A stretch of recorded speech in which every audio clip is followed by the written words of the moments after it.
నమస్తే అందరికీ. ముందుగా మీ అందరికీ క్షమాపణలు. ఎందుకంటే మీరు అందరూ చూస్తున్నారు ఈ రచ్చ.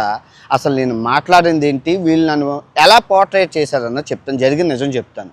ఒక హిందువుగా వినాయకుడిని భగవద్గీతని పట్టుకొని గత అడిచిన 6 సంవత్సరాలు న్యాయం ధర్మం అనే అస్త్రాలతో ప్రపంచం తిరుగుతుంటే అలా టోన్ని హిందువు కాదని చెప్పి నా మతం మార్చడానికి ట్రై చేసి ఎన్నో చేశారు. అసలు ఏం జరిగిందో చెప్తాను. ఫస్ట్ ఆఫ్ ఆల్ నేను మాట్లాడుతున్నది స్త్రీ స్వేచ్ఛ. గడిచిన 2 సంవత్సరాల్లో 60,000 రేపులు జరిగాయి. అందులో చిన్నపిల్లలు ఉన్నారు, చీరలు కట్టుకున్న వాళ్ళు ఉన్నారు. సో దానికోసం మాట్లాడితే సమాధానం లేకపోయేసరికి నేను సీతమ్మ వారిని ఏదో అన్నానని చెప్పి పోర్ట్రేట్ చేసి వేసేసారు. ఓకే, అసలు ఏం జరిగింది? నేను అమ్మా నాన్నలు కంబోడియా నుంచి వెళ్ళిపోయారు. సో నేను ఎప్పటిలాగా బ్యాంకాక్ వచ్చాను, థాయిలాండ్ వచ్చాను. మీ అందరికీ తెలుసు ఆటగాళ్ళ సంబరాలు న్యూ ఇయర్ ఇక్కడ చేసుకుంటాను. సో దానికోసం నేను వచ్చాను. వచ్చి రాగానే నాకు ఒక వీడియో వచ్చింది. శివాజీ గారు ఆడవాళ్ళు చీరలు కట్టుకోవాలి, సామాన్లు కనబడుతున్నాయి, ఆ సామాన్లు కనబడడం వల్ల వీళ్ళందరూ రెచ్చిపోతున్నారు అని అంటే ఆయన వచ్చింది. అది ఎంత తప్పు అంటే తల్లి పాలు తాగి తల్లి రొమ్ములు కుట్టడం. ఇప్పుడు సినిమా ఇండస్ట్రీ అంటేనే ఎక్స్పోజింగ్, ఐటెం సాంగులు అన్నీ. ఆయన ఇప్పుడు ఆమె చిన్నపిల్లడా అనడానికి నాకన్నా ముసలోడు.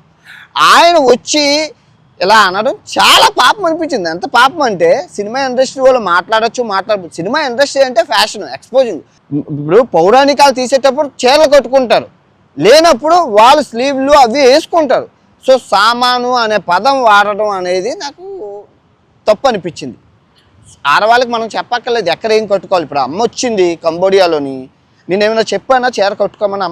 అమ్మ కట్టుకుంది కదా, మనం ఏం చెప్పక్కర్లేదు. ఆడవాళ్ళకి మనం ఎవరు చెప్పడానికి? వాళ్ళ ఇప్పుడు ఎన్నో తరాల నుంచి వాళ్ళ మీద ఎన్నో అగాత్యాలు చేసుకుంటూ వస్తూనే ఉన్నావా? ఇప్పుడు ఈ 60,000 రేపులు ఎందుకు చేశారా అంటే సమాధానం లేకపోగా నేనేం వదిలేను. నేను వదిలే ప్రసక్తే లేదు. ప్రతిసారి జరిగిన రేపల్లా నేను ఒక బాధ్యతగా ఒక భారతీయుడుగా నేను రేపుల మీద స్పందిస్తాను. తప్పు అలా చేయకూడదు ఆడవాళ్ళని. కానీ నేనే ఒక రేపిస్ట్గాను, నేనే ఒక ఇదిలాగా ఎలా తప్పు. ఏ కర్ర నగ్గుంటే ఆ కర్ర కాలుతుంది. నేను న్యాయం ధర్మం పట్టుకొని ఉంటాను. దేశాన్ని మార్చడం ఇప్పుడు ప్రపంచం అంతా తిరిగేసాను, నాకు ఇంకేం పని లేదు. దేశాన్ని ఉద్ధరించడమే పని. అవన్నీ కాదు, నేను వదలలేను. ఆ తర్వాత ఈయన అన్నాడు, ఈయన సినిమా ప్రమోషన్ కోసం చేసిన రాజకీయం. అందరికీ తెలుసు శివాజీ గారు ఎందుకు చేశారని. ఆ సినిమా ఆయనకి తెలీదా ఇదంతా అవుతుందని? అందులోనూ బిగ్ బాస్లోకి వెళ్ళి వచ్చాడు. అది తెలీదా రాజకీయం అవుతుంది? అందులో రాజకీయాలు ఉండి వచ్చాడు. ఇంత ఎక్స్పీరియన్స్ ఉండి జనం ఏం చేస్తే అవుతారో తెలిసి నువ్వు ఆ మాట అనడం అనేది తప్పు. పోనీ అనేక ఊరుకుంటావా?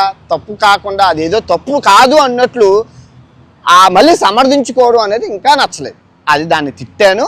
ఆయన వెనక్కి తీసుకున్నారు, నేను వెనక్కి తీసుకున్నాను. Problem solve. ఇంకా గరికపాటి గారు మీరు అందరూ అనుకున్నట్లు నేను ఇప్పటి నుంచి మాట్లాడట్లేదు. గడిచిన 3 సంవత్సరాల గురించి ఆయన గురించి మాట్లాడుతున్నాను.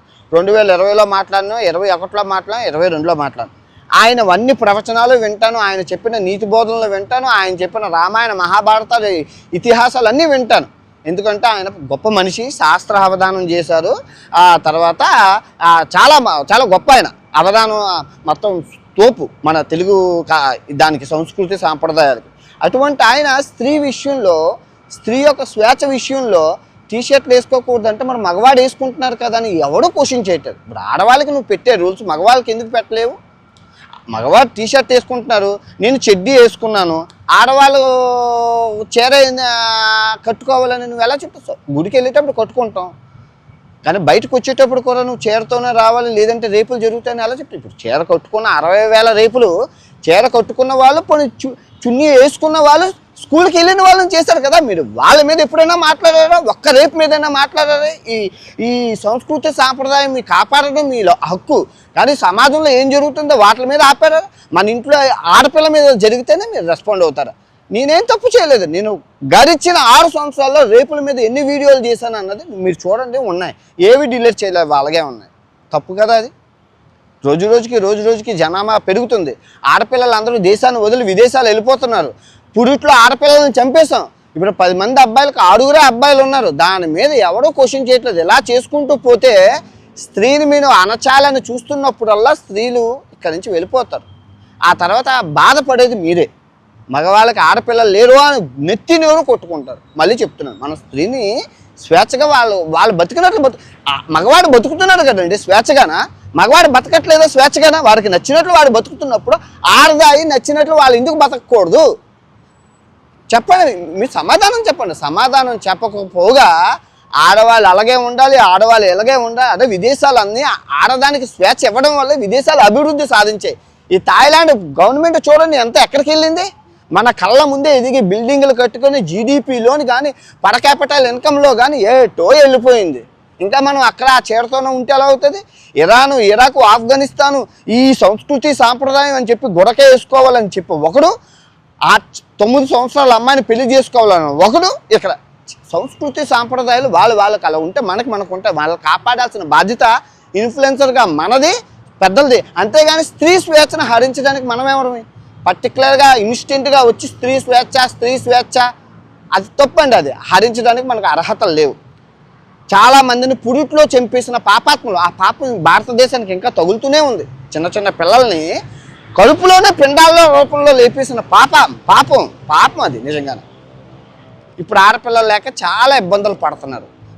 జంతువులను కూడా ఆవుల్ని రేపులు చేసిన గర్భిణీ ఆవుని రేపు చేశారు 8 మంది. కుక్కల్ని రేపులు చేస్తున్నారు. మేకల్ని కడుపుతో ఉన్న మేకల్ని రేపులు చేస్తున్నారు. ఈ రేపుల మీద ఎవరైనా మాట్లాడనరా అంటే తిరిగి నన్ను నేనేమన్నానని. అక్కడ నేను చెప్పే విధానం ఏంటంటే, సీతాదేవి ద్రౌపదీదేవి చీరలు కొట్టుకొనే ఉన్న మగవాడు వక్ర బుద్ధితో చూడడం వల్ల వాళ్ళని అపహరించి వాళ్ళు చచ్చిపోయారు. కానీ 60,000 రేపులు చేసిన వాళ్ళు ఇంకా బతికి ఉండి బిర్యానీ తిండి సినిమా చూస్తున్నారే అని అన్నాను. సో దాన్ని మీరు అర్థం చేసుకోపోగా నన్ను యాంటీ హిందూ అని ఒకడు, అమెరికా వెళ్ళిపోయినాను ఒకడు, దుబాయ్లో ఉంటానని ఒకడు, హిందూని పాస్పోర్ట్ జపాన్ అని ఒకడు, రేపులు చేశానని ఒకడు, తరం పోయి పియ్య తరం పోయి మళ్ళీ చెప్తున్నాను, మీ ఉల్లిపాయల కోసం మీ టమాటాల కోసం మీరు చేసి ఉండొచ్చు, తప్పు లేదు. కానీ భగవద్గీత మీద వినాయకుడి మీద ప్రమాణకం చేసి చెప్తున్నాను. 2026 హాస్పిటల్ బెడ్ మీద ఉండి దరిద్రాన్ని అనుభవించినప్పుడు నేను గుర్తొస్తాను. నేనేం అనుభవించను, ఎందుకంటే ధర్మం న్యాయం అనే 2 అస్త్రాలతో బతుకుతున్నాను. నేను ఏ రోజు మనిషిని మోసం చేయలేదు, ఏ ప్రమోషన్ చేయలేదు, నిజాయితీగా బతికాను. నాకు వచ్చిన డబ్బుల్ని కూడా ఒక 80 లక్షల రూపాయలు దాన ధర్మాలు చేశాను. బెట్టింగ్ యాప్లో చనిపోయిన కుటుంబాలకి 30 లక్షలు ఇచ్చాను. నేను ఏ తప్పు చేయలేదు. మళ్ళీ చెప్తున్నాను, ఏ చెట్టున అగ్గుంటే ఆ చెట్టు కాలుతుంది. నేను నిజాయితీగా బతుకు ట్యాక్స్ కడుతున్న వాడిని భారతీయుడిగా సిటిజన్షిప్ మార్చుకోవాలంటే చిటికలో మార్చుకోవచ్చు. అయినా భారతీయుడిగానే ప్రపంచం చూపించాలి. భారతీయుడిగానే పుట్టాను, భారతీయుడిగానే సస్తాను, హిందువుగానే పుట్టాను, హిందువుగానే సస్తాను. వీళ్ళు వచ్చి మతం మార్చేసి ఆ తర్వాత దేశభక్తిని మార్చేసి వీళ్ళకి నచ్చినట్లు చైనా సిరీస్ అప్పుడు అలాగే చేశారు. ఇప్పుడు ఆడదాయి స్వేచ్ఛ మీరు ఇలాగా మాట్లాడుతుంటే ఆడవాళ్ళు వెళ్ళిపోతారు, తర్వాత మీరే బాధపడతారు. ఆడవాళ్ళందరికీ కొరియా మూవీలు ఎందుకు ఇష్టం అనుకుంటున్నారు. ఆ కొరియా మూవీలో స్త్రీకి ఇవ్వాల్సిన వెయిటేజ్ ఇస్తారు, మన ఇండియాలో ఎవరు. ఇంకా అణిచి వేస్తూనే ఉంటారు. స్వతంత్రం ఎక్కడొచ్చింది స్త్రీకి? అర్ధరాత్రి తిరిగి వీడియో చేయమని ఎవరినైనా మామూలుగానే పొద్దున్నే తిరుగుతూనే స్కూల్కి వెళ్తూనే రేపులు చేసేస్తున్నారే. ఇంకా అర్ధరాత్రి వరకు ఎందుకు? ఇక్కడ చూడండి, ఆడపిల్లలు ఈ థాయిలాండ్లో ఒక్క రేపు చూపించండి, చూడండి. అర్ధరాత్రి చిన్న పిల్లలు తిరిగినా కూడా సేఫ్గా ఉంటారు. అలా పక్కనున్న దేశం, తిరుగుతున్న దేశం చూసి నేర్చుకోవద్దు. ప్రజా సమస్యలు ఎన్ని ఉన్నాయి, మీకు ఎన్ని సమస్యలు ఉన్నాయి, ఎన్ని వదిలేసి మీకు ఇది పట్టింది. ఇది పెద్ద ప్రజా సమస్య. నేను మాట దొరికింది, దానికి క్షమాపణలు అడుగుతున్నాను అన్నాను. అవన్నీ మాకు కుదరవు. కుదరకపోతే నన్నే చేయమంటావు? ఒక హిందువుని మతం మార్చడానికి మీరెవరు? ఏ సంబంధాలు ఉంటాయని నాకు తెలియకూడతాను. ఈ బెట్టింగ్ యాప్ల్లో పాపం ఎన్నో మంది జీవితాలను నాశనం చేశాను. పాపం బెట్టింగ్ యాప్లు లేక తినడానికి తిండి లేక, కంపెనీలకి తినడానికి తిండి లేక, దేశాన్ని ఈ బెట్టింగ్ కోపం నుంచి కాపాడాను కదా. పాపం వాళ్ళు తట్టుకోలేక దొరికాడు ఛాన్స్, దొరికినప్పుడే కొట్టాలి అని.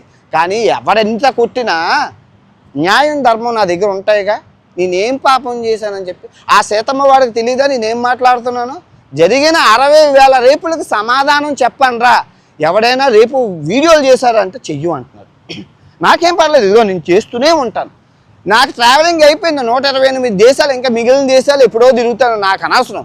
కానీ దేశాన్ని ఉద్ధరించడం, ఇండియాని బాగుపరచడమే 2026 లక్ష్యం, నా విజన్. 2026లో దేశాన్నే ఉద్ధరిస్తాను, దేశాన్ని ఉద్ధరించి తీరుతాను.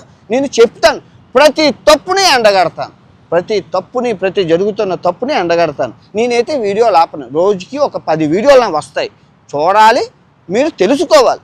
తప్పుని తప్పు అని చెప్పాలి, రైట్ని రైటు అని చెప్పాలి. అది మానవుడిగా పుట్టిన మన ధర్మం. ధర్మం మీద నిలబడతాను, న్యాయం మీద నిలబడతాను. కంట మీద కత్తి పెట్టిన అధర్మంగా నేను చెయ్యను.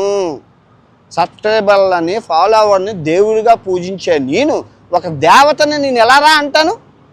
ఇంకిత జ్ఞానం కొంచెమైనా ఉండాలిగా. ఒక మనిషి ఒకటి అన్నాడంటే ఎందుకు అన్నాడు, ఏమన్నాడు అని తెలుసుకో. ముందు వెనకాతలు ఏం తెలుసుకోకుండా నోటికి ఏది వచ్చినట్లు అది వాగేమే.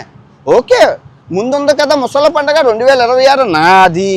ఏది 2026 నాది. ఇంకా 2 రోజులు ఉంది కొత్త సంవత్సరం. ఈ కొత్త సంవత్సరంలోనే దేవుడే సమాధానం చెప్తాడు. కానీ ఎవడైతే సీతమ్మని అని చెప్పి ఉల్లిపాయలకి టమాటాలకి చేశారో 2026 మార్క్ మై వర్డ్స్, రక్తం కొక్కుకొని దరిద్రంతో హాస్పిటల్లో ఉండి నన్ను గుర్తుకు తెచ్చుకుంటా. ఆల్రెడీ ఈ బెట్టింగ్ యాప్ వాళ్ళందరూ అనుభవిస్తున్నారు, కుక్క చావు చేస్తున్నారు, ఇంకా అనుభవిస్తారు, ఇంకా ఇంకా ఇంకింకా ఉంటుంది. ఎప్పుడు కర్మ ఎవరిని వదలదు. నేనేం ఫాలో అవ్వమని ఎప్పుడైనా సబ్స్క్రైబర్ అవ్వమని ఎప్పుడైనా అడిగానా? ఇంత సాధించా, ఇంకేం కావాలి? 8 కోట్ల బ్యాంక్ బ్యాలెన్సులు, ఇంత ఫాలో ఏం చేసుకుంటాం? హ్యాపీగా రామకృష్ణ అనుకొని. అందుకేనా ఇంత సాధించాననే కదా మహాభారతం మొన్న చెప్పాను. ఎవడో చూడలేదు, చూడకపోతే నాకేమి, ఆయన నేను ఆపలేదు కానీ నేను చెప్పుకుంటూ పోయాను కదా. ధర్మం నా వైపు ఉంది, ఎవరి కోసమో నేను చెప్పలేదు, నా ఆత్మ సంతృప్తి కోసం నేను చెప్పాను. రేపు రామాయణం చెప్తాను, తర్వాత భాగవతం చెప్తాను, అది నా ఇష్టం. మీరు చూస్తారనో మిమ్మల్ని మెప్పించాలనో కాదు కదా. చెప్తే నాకు కొంచెం పుణ్యం వస్తుందని.